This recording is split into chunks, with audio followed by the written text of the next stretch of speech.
Is the mic on? Delightful. Well, it's a great pleasure to introduce three very important people, certainly in my life, and also, I think, in conservation. So the first person, who unfortunately can't be here today, is Lucy Warawingi. Lucy Warawingi came along to me many, many years ago as an intern and said, I would like to become a conservationist. And over the years, she went through the ranks of ACC from doing her field work, and she was a specialist in GIS. And so she linked with GIS in the US, went to there several times, and introduced GIS as a society within Kenya. And I must say, the first meeting I went to that she had, there were 400 Kenyans who were involved in GIS by that time. And that's going to be the theme of this meeting. What new tools can we use, should we use, to make conservation very effective? And Lucy went on and became the director of the African Conservation Center, which I set up in 1994. Lucy has also recently been appointed to a new trust fund, which was set up by the Kenya government. And this is going to take a small portion of the revenues that come in from tourism and support conservation. So she has a very important job in government too. The second person I want to introduce is Victor Mose. Victor Mose is like many of the young Kenyans who came through ACC. He came and said, I would like to work with you. What I didn't realize is that he was a superb mathematician. And it was only later, when he began to handle my enormous data sets, that I realized what a formidable biomathematician he was. So we got him linked up with Paris 6 in France to do his PhD, and he did an excellent job on modeling the migrations in Amboseli. And the important thing is, he took good ecological principles to create those mathematical models, and he was able to replicate the Amboseli migrations with about 70% accuracy. So all coming to him. Now, Victor, over the years, has produced many papers in his own right, and he's now become the co-director of the Amboseli Conservation Program, which I run. That is Victor.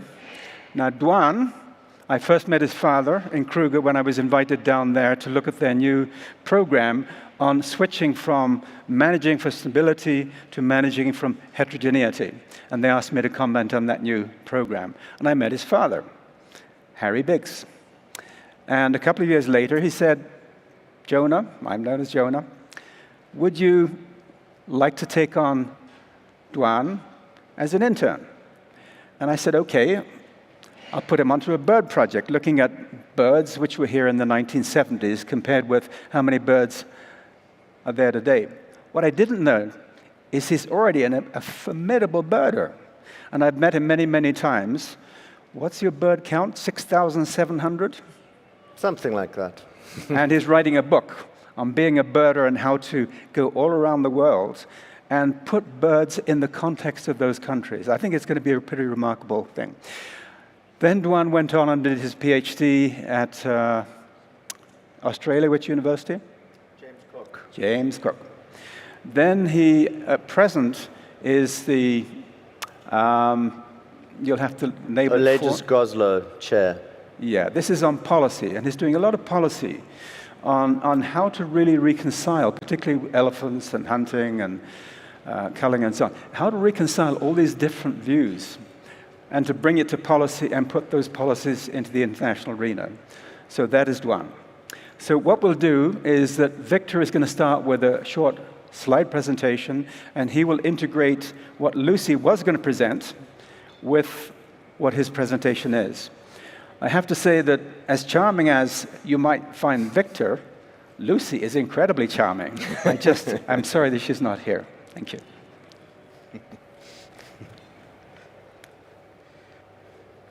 Thank you very much, Jonah, for that colorful introduction. So I'm going to tell you exactly how we involve local communities in our research with a case study of Amboseli area where Jonah has worked for over 50 years now. So this is just a short story about exactly how we co-design products with the communities and involve them from the beginning all the way to dissemination. So my talk is titled Involving Local Communities in Open Research. So this is just a diagram that shows how we design the research questions. So we have the community knowledge, we engage with them at an early stage, even before we come up with some of the issues that we want to study as a project. So then we combine with the researchers, we come up with the questions, and most of these processes are automated also. So the design also over the years, we know the usual research cycle, and then there's the data collection bit, the data entry and analysis. So to involve the community also, we try to integrate some of these technologies like in the data collection. So we don't only use communities for data collection, but they're also part of the process and training.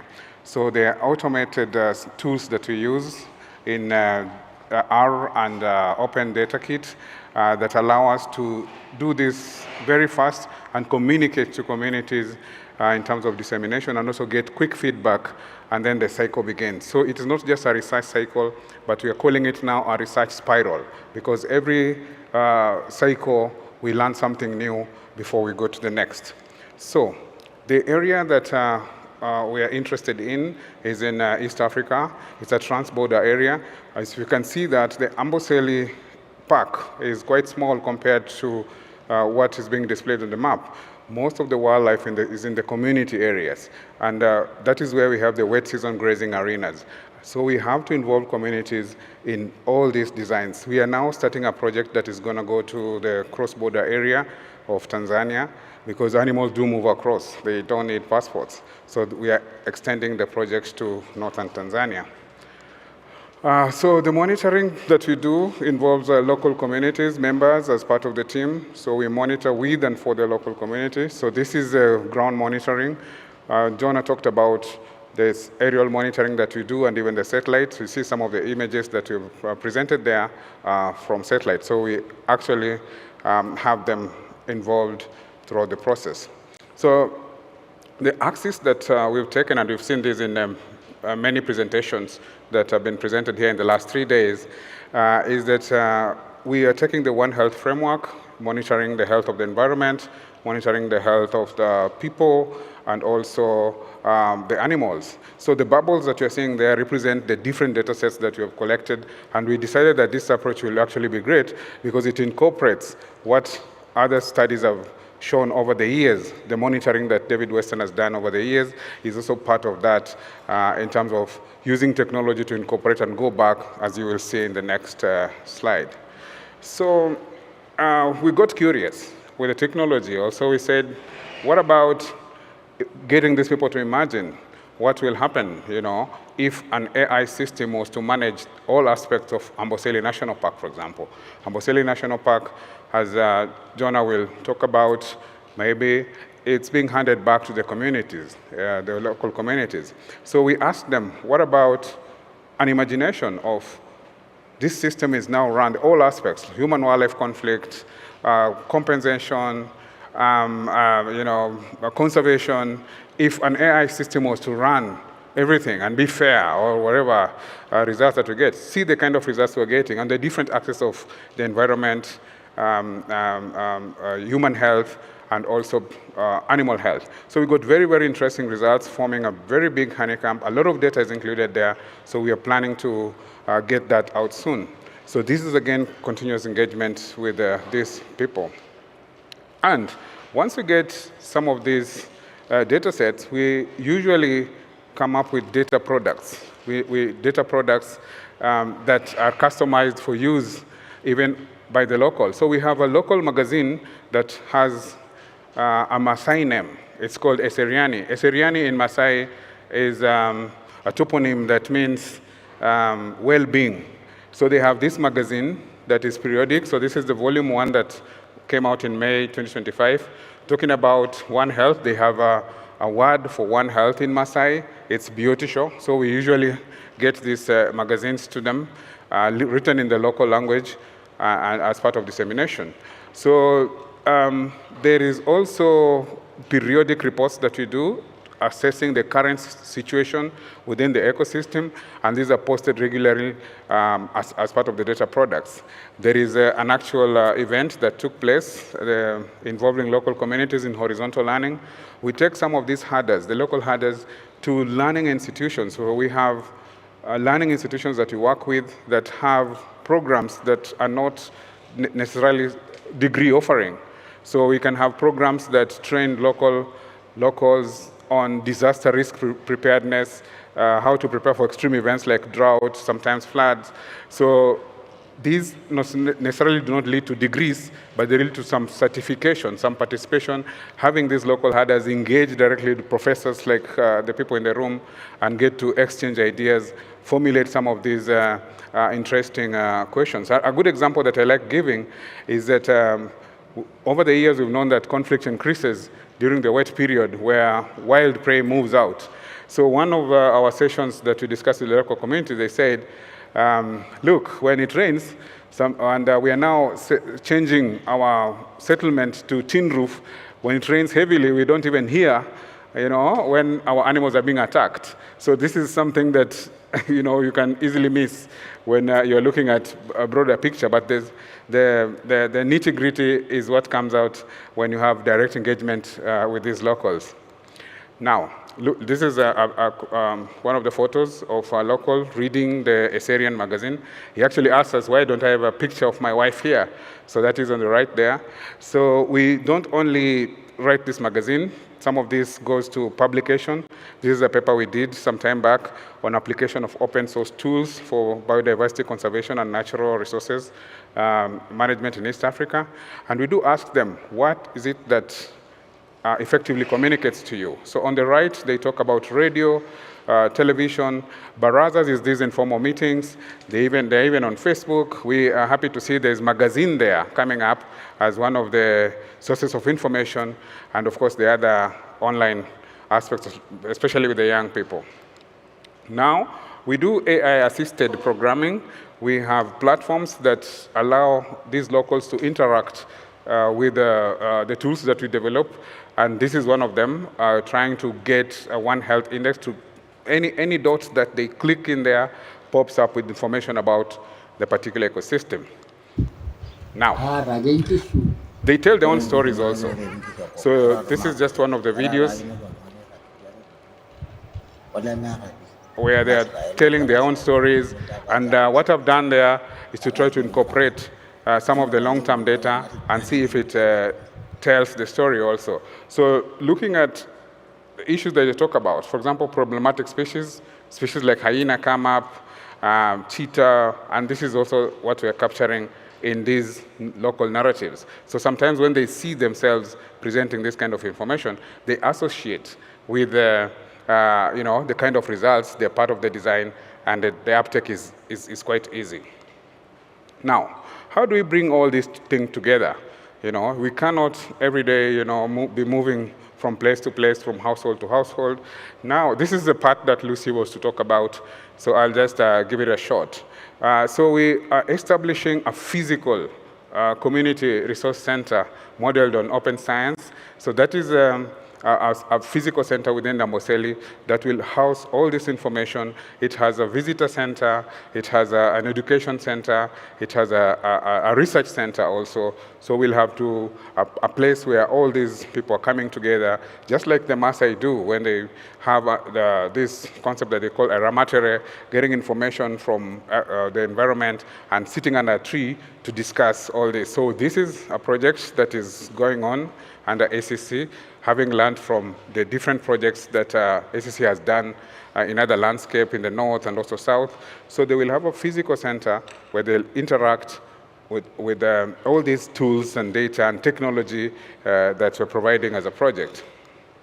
Yeah, and in this physical center, we have said we'll have a visitor center, we'll have a research and knowledge center, there is an environmental education center, there is the Maasai Cultural Heritage Center. Culture is big there, and it has somehow to be incorporated in some of the decisions that are going to be made locally. And I was excited yesterday to see that in one of the presentation here, when they asked about technology, culture came up.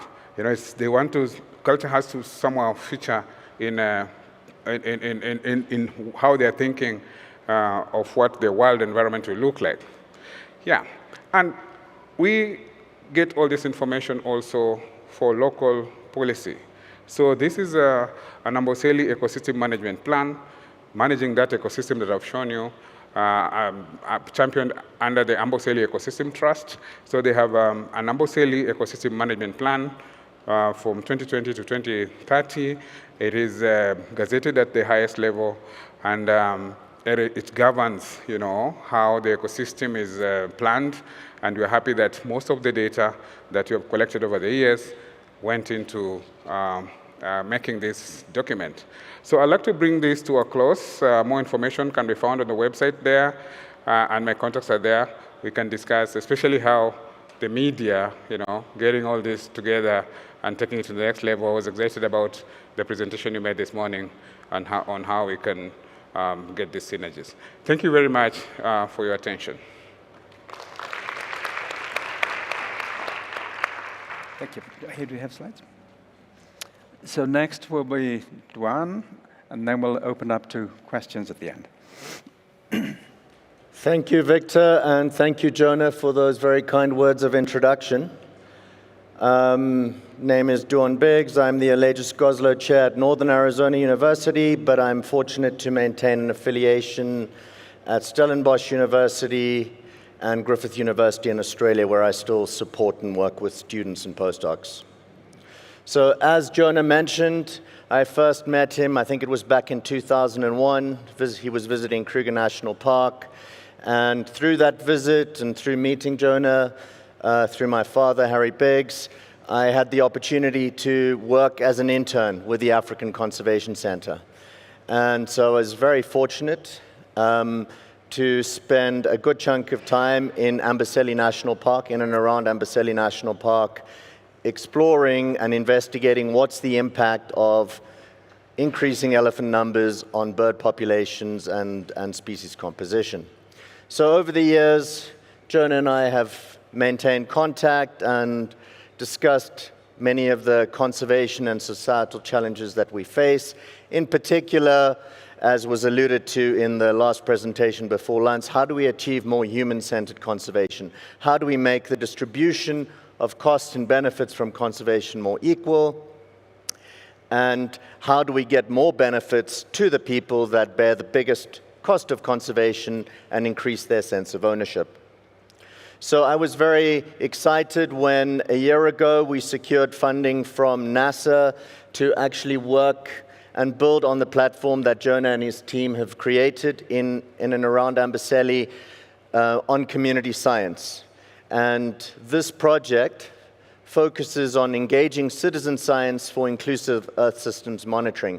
And so the vision is, let's work with the communities and the individuals that live next to protected and conserved areas, and using mobile apps, work with them to collect data on tree height, diameter, and species that provides important on-ground validation to improve NASA's LiDAR sensors, biomass, and carbon estimates. And so in terms of ultimate benefit flows, this could, if we can demonstrate that it works well, lead to the local people on the ground actually receiving some sort of benefit from all the carbon payments and credits that are going around. Another important part of this, and as Victor pointed out, is really to understand community preferences. What sort of data do they want? What would their level of interest be in collecting data? Would some sort of payment, a benefit, work for a morning, get your $10 or $10 an hour to collect data, what the appropriate fee may be? How would that change your willingness to collect data? And this is our visit in January with the African Conservation Center resource assessors and Jenna Keeney, the postdoc on the project, testing the NASA app for collecting data. Now, at the same time as we've been developing this project and got it up and running, I've been thinking at a higher conceptual level, what opportunities exist for the technology we now have, for the communications connectivity now have, for strengthening human-centered conservation. So this paper, led by my postdoc and a PhD student, came out last year in Nature Sustainability, and it points out that the to address two key challenges for meeting 30 by 30. The first key challenge is verification on the ground, monitoring that we're actually achieving biodiversity outcomes. This is something the global conservation community has not been very good at with past conservation targets like the Aichi targets. And the second one is, and this in the Kunming-Montreal Global Biodiversity Framework, this is key, how do we get local people more involved, get them a greater sense of ownership and a greater flow of benefits to them. So this paper argues, well, if we set up systems in place for developing mobile apps and linking that to benefiting people on the ground collecting data, both goals can be achieved. So I've also been involved over the past few years in a number of other community science pilots. This is a postdoc that I supported through the Allegis Goslow Chair, Alexander Brachkovsky, doing community-based carnivore monitoring in Uganda, starting with lions in Queen Elizabeth National Park. And he found, and his team, that through appropriate training and appropriate methods, you get far more cost-effective and accurate measures of the number of lions in an area than you do through much more expensive, standardly used methods. And it was amazing being on the ground there with him and seeing people come up to me and with smiles in their eyes, like living next to Queen Elizabeth National Park all their life, being, well, thanks to Alex, I met a lion for the first time. So the sense of ownership, sense of connection, very powerful.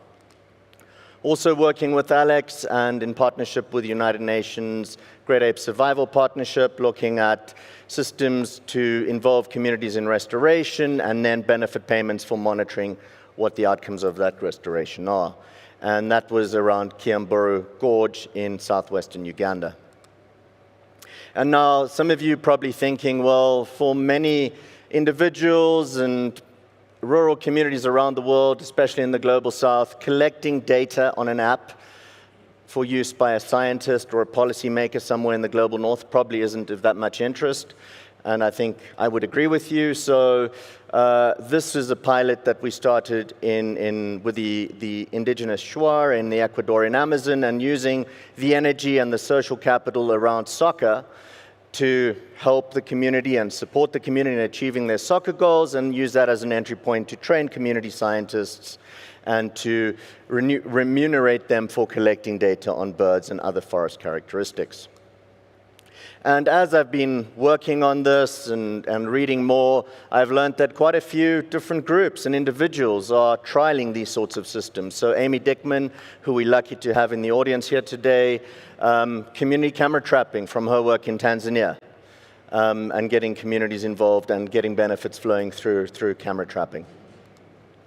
So I was recently in Abu Dhabi at the World Conservation Conference, where I caught up with the very charming Lucy Waringi, who unfortunately isn't here today, and discussed our initiatives and various ideas. And one of the things that really stood out to me at the Abu Dhabi conference was the real explosion of discussion on alternative finance mechanisms for nature and for conservation. These take different forms.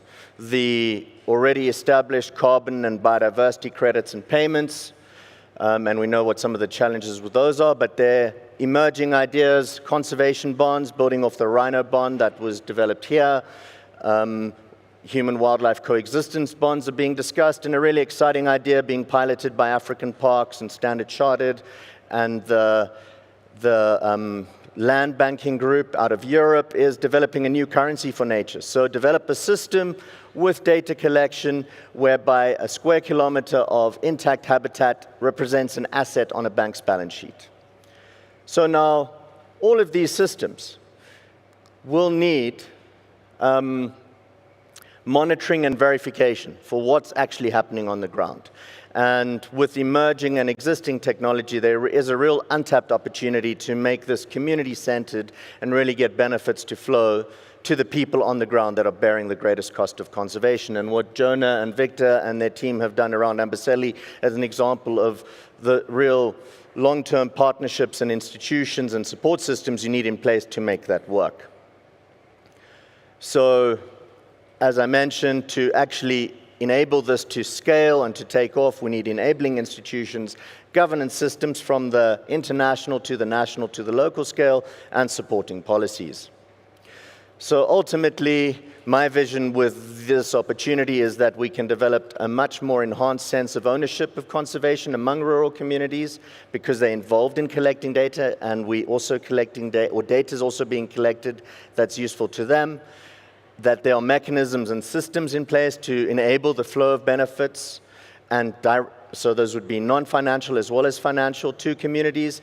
And as Jonah mentioned in his talk the other day, East and Southern Africa haven't always seen eye to eye in conservation. There's quite controversial and hefty debates over sustainable use, especially of iconic wildlife. But working together on this is an opportunity for us to come together because it would benefit both regions. But for us to get towards this vision, we would need inputs, and we'd like your thoughts on some things that we perhaps have missed that we need to consider. And there's a fast-moving space with a lot of action. Some of you may be aware of initiatives that we don't know about.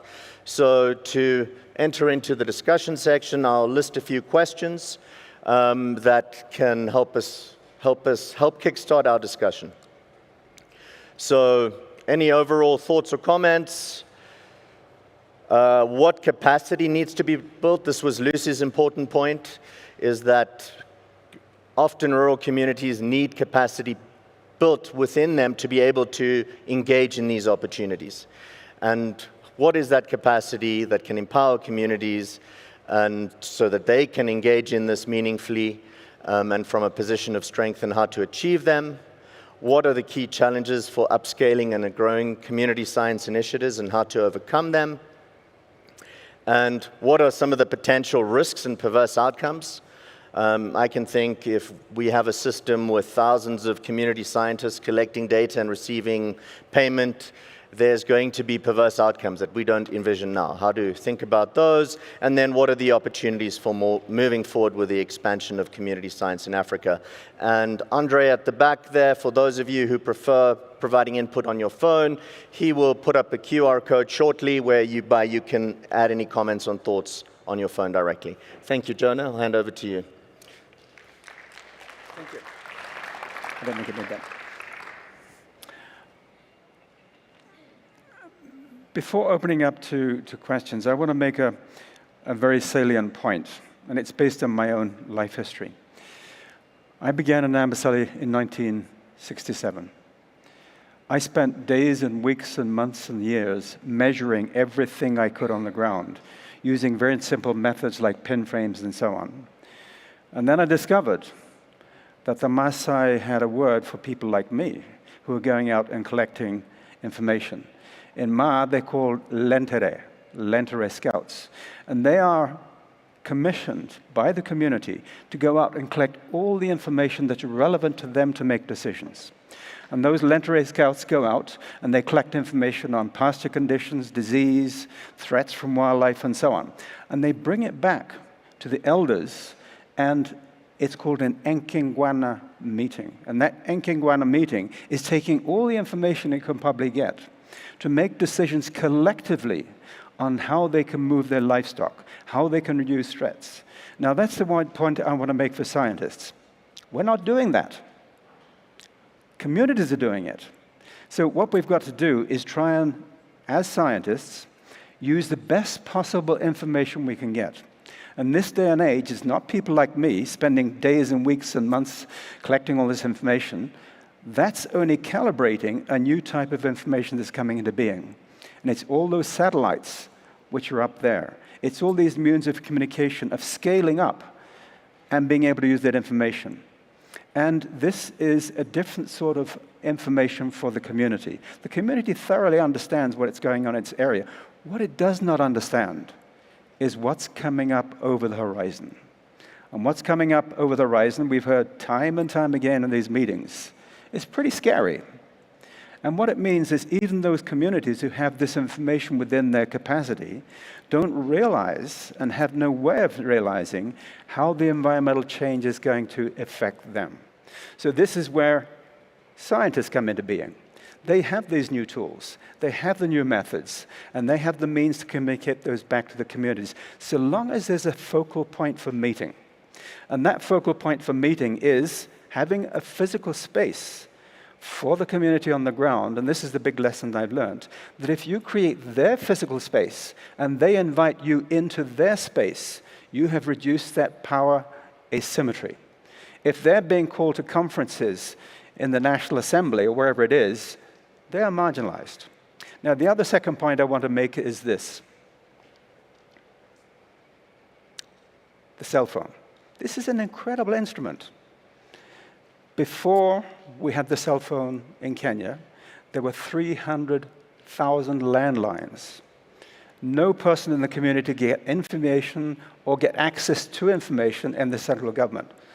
Today, there are 42 million cell phones, and every single member in every single community pretty well has these machines. And this is why Victor and Lucy and the others have been able to both collect the information on these platforms, send it into good analytical things, and get it back to those communities almost in real time. So what we're dealing with as a big challenge is how to connect these different types of information. The scientific information, which is all important in looking ahead, seeing ahead, anticipating ahead, and the local communities who are seeing the real situation on the ground and are communicating back to us of what their threats and their opportunities. So here's a message which I want you to think about, and I'll open up. We in science have created supply-side science. We've collected the information and we've delivered it. What we have to do is reverse that and create a demand-side science, where people on the ground recognize that that science we're delivering meets their needs. So with that, I'm going to open it up to questions and say, how do we reconcile these two different approaches which have equal importance in looking ahead? So, Tim, where you start? Yes? I see there's some really valuable insights on the QR already. Okay. And So- I see there's a hand. Shall we go to the hand? Yes. And the microphone is coming. Thank you. And if you can, point to either Dwan or Victor, or in general, either way, and then I'll direct it to one of the two. I will try. It's a general comment, a comment to sharing of experience, and a question on something I didn't see mentioned that I think has potential. I enjoyed seeing the creation of things communities can come together for, like a community center, like a football, festival or something like that. Because a lot of our communities with the world we're in today are increasingly becoming separate. Mm-hmm. We live in a capitalistic world where families are becoming more nuclear, even in rural spaces. But the African way and a lot of global South communities move forward with festivals that they convene annually, or spaces they come together in. I made observations of this in northern Namibia, where Save the Rhino Trust is trying to create a formal football league that is drawing a lot of people from different conservancies, creating real jobs around an actual football league. And that still comes back to rhino conservation, and it's in the forefront of people's imagination how rhinos link to that league. And in that same space, those community members are also included in game counts and deciding stalking densities of the conservancies and whatnot. They take part in real science. So there's ways for them to come together and be stakeholders in real ways.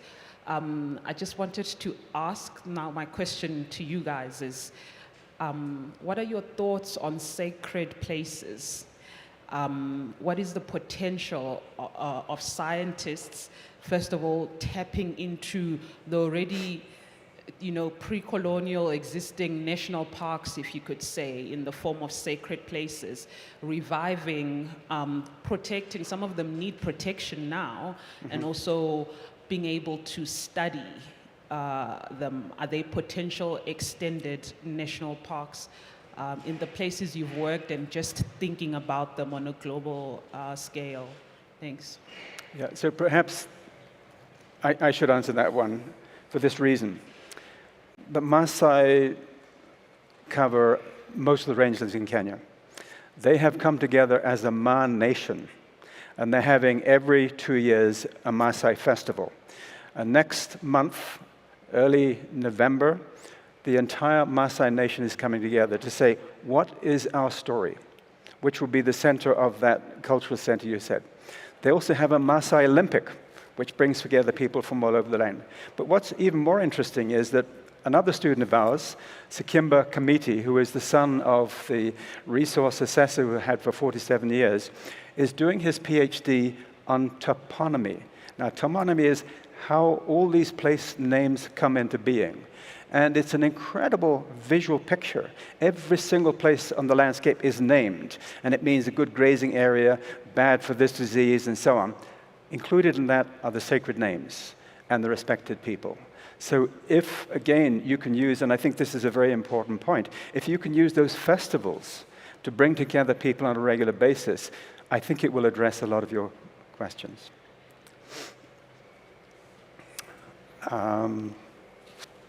Yes. Hi there. Hi there. That was really, really useful. I think just in terms of the conservation payment side and the financial mechanisms, one of the biggest challenges that we face in this is trying to balance the fact that a lot of the payments end up going to the communities, because that's the easiest way to have it happen. It's the easiest way to have it dispersed. And it's actually the way that means that whatever revenue you put in can have a significant impact, because you can end up equipping a clinic or doing whatever that's significant, whereas if you divided it amongst 1,000 people, it would be very, very small. But the costs of wildlife coexistence are felt at the individual level and the household level. And so how to marry those two up so you have the benefits significant enough to outweigh that individual cost is extremely challenging, and something that we've certainly struggled with. So just thinking of sort of the challenges going forward with these sorts of payments you're talking about, Dwan, that's something that we found very hard to balance. I think in our work in Uganda, we were looking at, so if someone's collecting data on a mobile phone, they can get payment directly for that. In Ecuador, we pay individuals as well, and there are community benefits. The challenge is how much money is out there relative to the size of the community. So I think technically it's becoming increasingly easy to pay an individual to do something, have that verified. But yes, the overall resources and the level of impact is a challenge. And I think, and that was one of the other questions that came up on the Slido, is how do we, if we do that, the communities, different communities have different dynamics. There may be a subgroup that's involved or more involved and a subgroup that's not, and that can lead to conflict. Different tribal groups will have different views on this, and I think these are why I think pilots are important, and as we've discussed before, I think bringing these together in guidelines, because the one challenge we do have is in those discussions, for example, in Abu Dhabi, there's real interest in something scalable, easy, give us a measure, how do we engage 500 different communities across Africa so that we can get these systems in place. So I think those there's an opportunity to connect to that, but thinking carefully about those nuances on the ground is key. And will be a key task moving forward.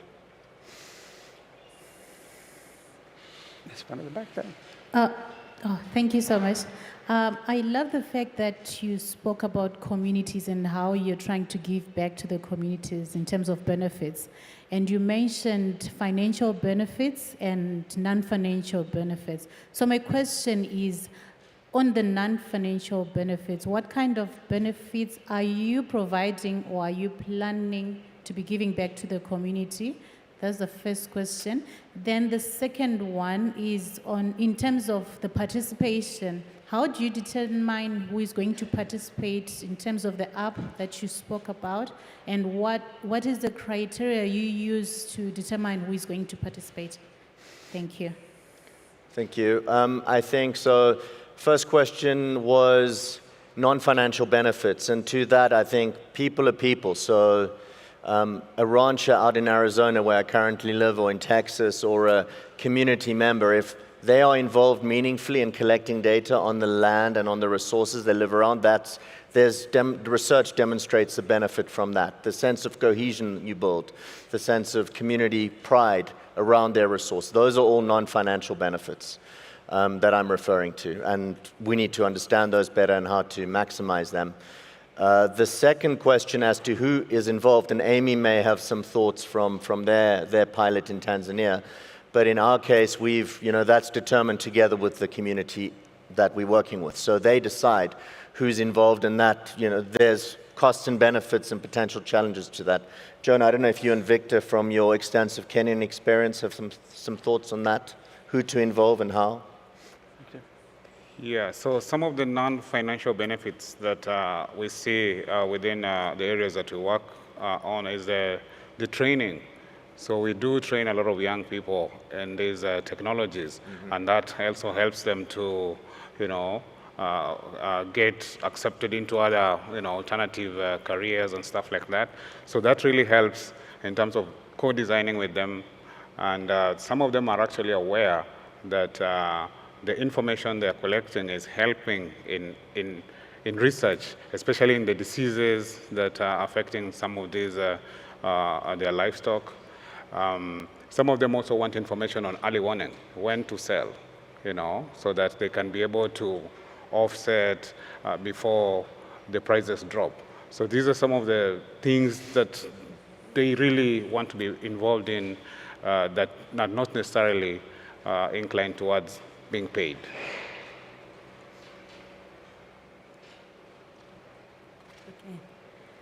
Thank you so much for the interesting presentations and also the tangible examples of community involvement.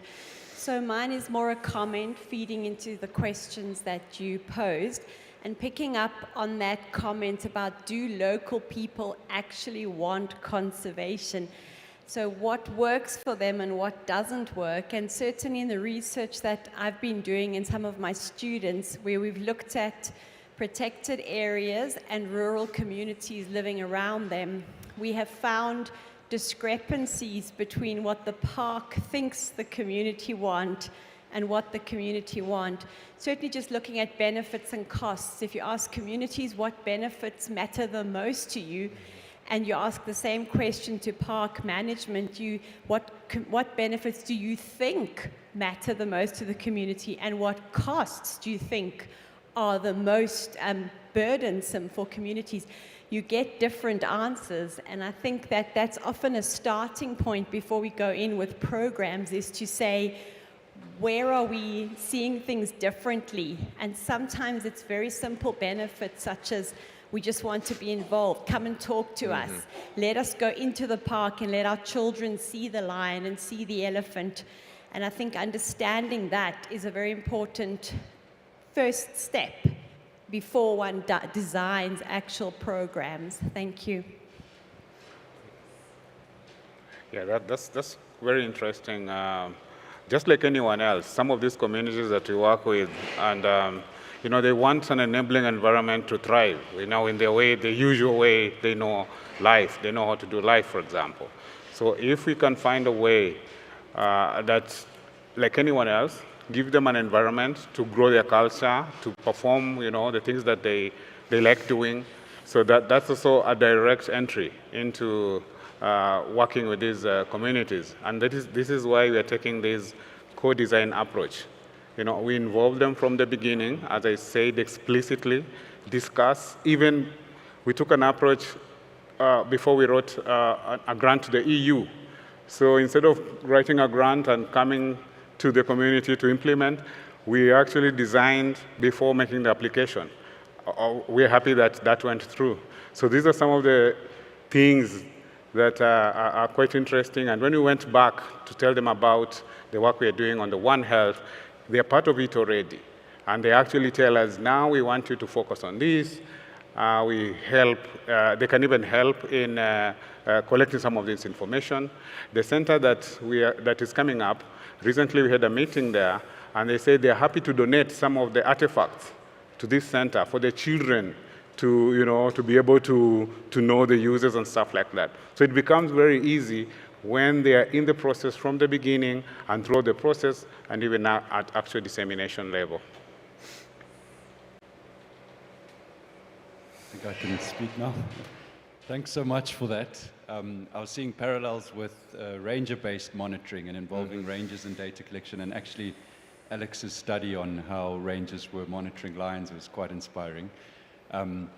And through my PhD work, I spoke to rangers in Zimbabwe, and the motivation was interesting because I thought, they weren't getting much feedback. This was part of the CITES Mike program where they were collecting data on elephant carcasses, and the rangers weren't getting much feedback on that, and I thought that would be an issue. So I asked them about their motivations and thoughts of around collecting data, not just on elephants and other things. And interestingly, a lot of the rangers just saw it as their duty to collect data, and they didn't need feedback necessarily, which I found was quite interesting. But then also it was a way for them to demonstrate to their supervisors that they had done a good job in the field, or that they were, they had been around and seen certain things. And so it was demonstration of a job well done, kind of a deference to authority. But then half of them did mention feedback. I think the other half perhaps didn't, because they'd just never gotten feedback and they didn't know that was a thing. Anyway, that was just an interesting point. I'd love to chat more about some of our other findings, but I also wanted to quickly ask around these, just conservation monitoring in general. I know two of the big issues are having a clear goal for what data is actually going to be collected and why, and how it's going to be used. So like the purpose of the monitoring and being very precise on that. And then also the kind of avoiding the wishful thinking as to, can we really pick up trends or changes in variables of interest through this kind of monitoring? And I know and in ranger-based monitoring, it's all exciting. You get rangers to collect data and they see amazing things, but often you find the data are so patchy that you can't really draw conclusions from it. So I just wondered if there were any thoughts around the goals of the monitoring programs, and some kind of assessment whether it's going to lead to reliable enough data. Because that's a problem for even very sophisticated ecological monitoring programs. Sometimes aren't powerful enough to detect changes and so forth. Thank you. Would you like to talk about the One Health and how that starts and spreads all the way around to disease and other things? Yeah. So he has asked me to talk about the One Health approach that we are advancing now in the Amboseli ecosystem. So, the health of the environment, health of the people, and health of the animals. So we decided to take this approach because it also leverages on what we know already. I've just seen a question about assuming that local knowledge is always correct. That is not the approach. With my experience with the local people, sometimes they actually don't know and they want to learn. They ask the fact that they cannot access some of these technologies, the satellite and scaling up. They don't know what's happening outside the environment. So they want to also know about that so that they can make decisions about the movement. So it is not over-reliance on the local knowledge, but it's the co-design approach that really makes this very, very powerful. So the One Health approach that we are taking incorporates, and when we talked about well-being, they're beginning also to address issues like well-being. When drought comes, for example, and their worry is surviving these extreme conditions. And when their herds are swept away, they start things like depression, for example, after they lose all their livestock and stuff like that. So these are some of the things that they didn't know. They just think maybe this is a condition, but it's actually a mental issue. So if you tell them that you need to seek medical attention for this, they think, oh, when it rains, I'll be okay. But these are some of the issues that also we discuss in the broader context of the One Health. Okay, thank you so much for this very interesting conversation on community involvement in conservation and use of their local and traditional knowledge. I wanted to make a contribution on terms of the benefits. I think it's been highlighted that cultural identity is one very good benefit that I appreciate. I actually come from Kenya, and I know the Maasais have received a lot of support in terms of sustaining their identity. So cultural identity is one benefit. And what's also important is that at the beginning, they need to be a conversation for them to understand what are the benefits that are going to come out, whatever initiative it is. so that they can be able to make a judgment. So full disclosure is usually, they usually appreciate that very much, rather than realizing that later on, actually this is what was coming out and we were not aware that this is a potential benefit for us. Also, there was the aspect of the cultural sacred sites, sacred knowledge, sacred areas. I know the Maasais, somehow they have been sorted, but in some communities in Kenya, we find that where the sacred forests are, they are not secure. It's not secure because of the governance system does not recognize the traditional governance arrangement, to the extent that the formal governance system has sidelined them, and many things are happening to those kind of cultural areas. They have no control of making sure that they don't disappear. So maybe the traditional governance should be one thing that we need to also highlight, to be picked up for across the board for all the conservation areas. Thank you.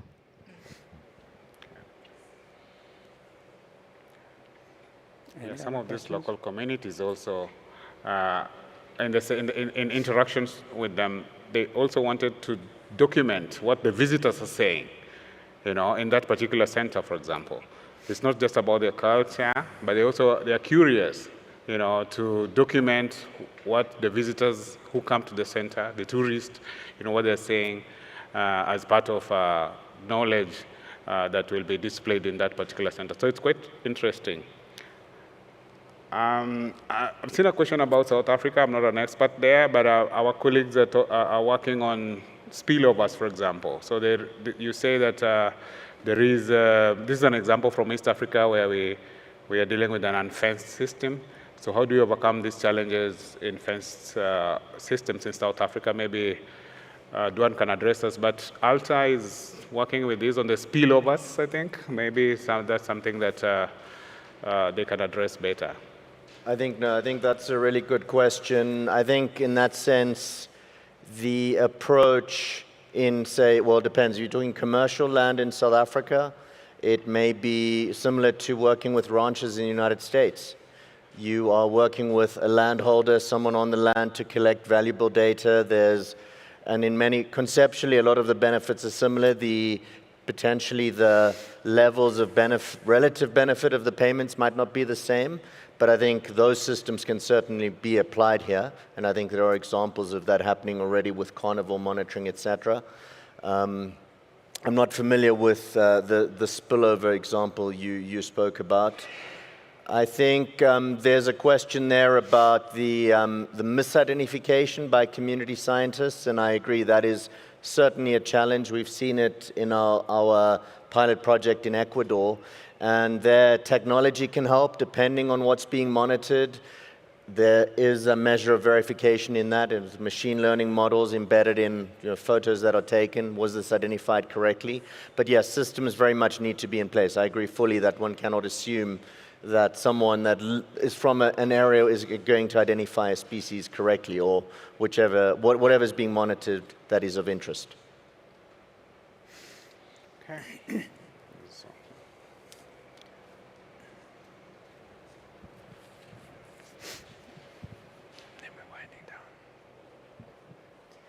Thanks a lot for this interesting conversation, also showing various technologies.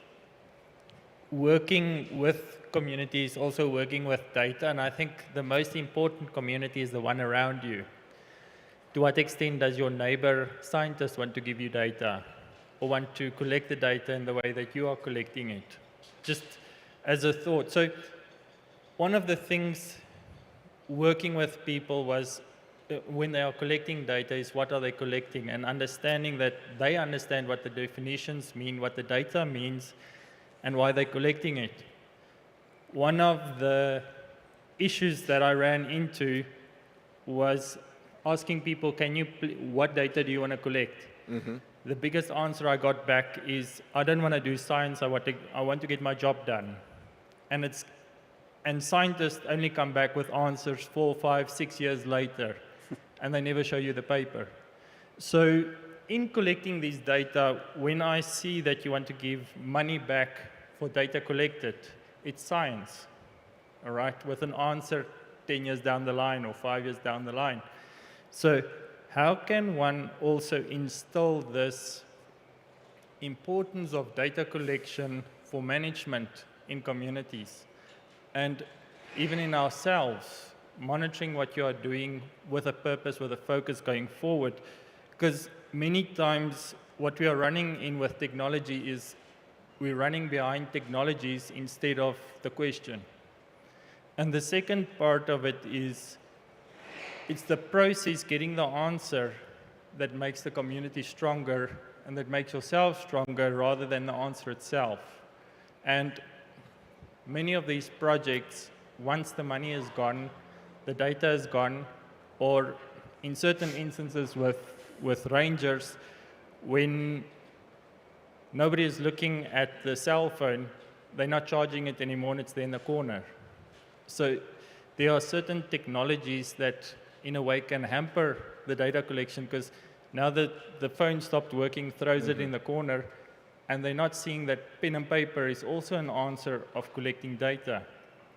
So I think in short is, to what extent will this process, if your whole platform, I don't hope for you it happens, but if your platform falls away, there's no more electricity, there's no more internet, will those people still be resilient enough to use the knowledge that they've learned through the process to get to the same answers and grow in in being a community and thriving there together with conservation? Thanks a lot. Maybe I can answer that one in that I've already said that traditionally among the Maasai, they would have the Enkingwana meetings where people would come together. So where the technology has really added to that is the rapidity of information we're collecting from satellite imagery and the scale at which that works. Now, most pastoralists are located in a certain area for a certain period of time. Then they want to follow the green flush. But if they don't have that information about where the green flush is or where the droughts are, they're operating blind. So I am actually surprised at the extent to which the cell phone and access is given that. But it doesn't mean to say they rely exclusively on that. What we've also done is borrow from a tradition of rangeland ambassadors. Now, these are very knowledgeable people from the community who are both collecting the information coming through from satellites, but also these grazing committees who is going around and collecting the information. So even if that satellite imagery failed for some reason, you've still got those local community assessors who's collecting the information. So I would strongly urge that what you've got to think about, too, is those decision bodies who are ultimately making the big decisions with and on behalf of the community about how to act, where to act, and also what information. And I would add one other point. In most traditional societies, we don't have peer-reviewed journals. What they do have is trust in individuals. And certain individuals become very trustworthy within those societies in feeding back that information. And if you don't deliver good information, you're excised from that decision-making, you're shamed. So I see we're drawing to an end, and I just want to make a very important point. It has to do with language. Most of you, and I came before conservation biology, were brought up in the era of conservation biology. I went and looked on Wikipedia to understand the way in which you, and to me to some extent, were using the word conservation. Do you know what I saw? Conservation is about conserving species and habitats. Now think about that. We have synonymized this entire area of husbandry science, managing the land, managing water, resource management, into a single idea that conservation is about wildlife. That is where we've got into real trouble. So if you go back, and I really recommend you read this book, it's called The African Husbandman. It was written in the 1950s, and it collected information from all over Africa about traditional systems of managing the land, managing livestock, managing fisheries, and so on and so forth. In all those societies, they don't use the word conservation. They use the word husbandry. And husbandry is one of the oldest and most common words in the English language. It starts with a person who has to manage his family. It extends to the livestock, extends to the soil, extends to the water. So I really urge that in going to communities, we really have to be very careful in not synonymizing conservation with wildlife. We have to think about that much broader sense. And if there's one community in Africa that has shown us what husbandry is all about, it's the Konso people in the Ethiopian highlands. They have maintained that land, incredibly diverse habitats, types of crops, types of livestock for over 2,000 years. And all of that has to do with how they use language and how they husband the land, how they husband the water. And to them, it's all synonymous. So that's just really my take. Having really, as a director of Kenya Wildlife Service, saying to all these organizations, don't call it the Wildlife Conservation Society, call it the Land Management Society, and so on and so forth. So I really urge you to think about the language you use as well. Thank you.